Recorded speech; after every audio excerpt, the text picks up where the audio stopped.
सोचिए, अगर घर की सबसे शरीफ, सबसे मासूम और सबसे ज्यादा भरोसा ये इतने वाली लात की हाई सबसे बड़ी मास्टरमाइंड निकले तो।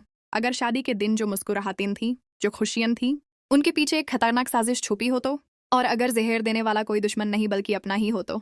जी हाँ, कहानी ने अब ऐसा हैरत अंगेज मोड़ ले लिया है जहां रूही के हाथ लग चुका है वो सच जिसने पूरे घर की बुनियाद हिला दी है। रूही को अब पूरा यकीन हो चुका है कि शीतल को गायब करने वाली और शादी के दिन उसे जहर देने वाली कोई और नहीं बल्कि अवनी ही है। रूही जब सबके सामने खड़ी होती है तो उसकी आंखों में डर नहीं बल्कि सच बोलने का जाज्बा होता है। वो कहती है कि मैं सिर्फ इतना पूछ रही हूँ कि अवनी ने शादी वाले दिन शीतल को जहर क्यों दिया।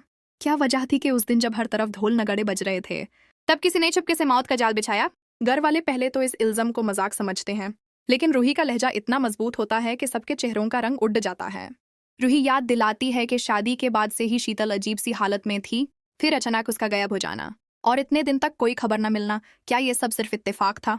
नहीं, रूही कहती है कि यह सब एक प्लानिंग थी, एक सोची समझी चाल थी और इस चाल की मास्टरमाइंड अवनी थी। इतना सुनते ही अवनी की माँ का गुस्सा फट पड़ता है। वो रूही पर चीख कर कहती हैं कि तुम्हारी हिम्मत कैसे हुई मेरी बेटी पर इतना बड़ा इल्जाम लगाने की। और फिर वो रूही को थप्पड़ मरने के लिए हाथ उठाती हैं। लेकिन इस बार कहानी बदल चुकी है। रूही कमजोर लड़की नहीं रही, वो फौरन उनका हाथ पकड़ लेती है। घर में एक पल के लिए सन्नाटा छा जाता है।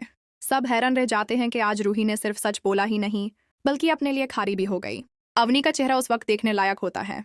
वो कोशिश करती है कि आंसुओं का सहारा लेकर सबको इमोशनल कर दे, लेकिन रूही के पास अब जज्बात से ज्यादा दलील है। रूही कहती है कि अगर अवनी बेकसूर है तो फिर बताए कि शादी के दिन वो किचन में इतनी देर तक अकेली क्या कर रही थी।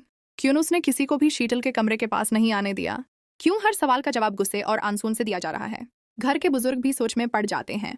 निहर के चेहरे पर परेशानी साफ नजर आती है, क्योंकि अगर ये सब सच है तो उसने अनजाने में कितनी बड़ी गलती कर दी। रूही के लफ्ज तीर की तरह सबके दिल में उतर रहे होते हैं।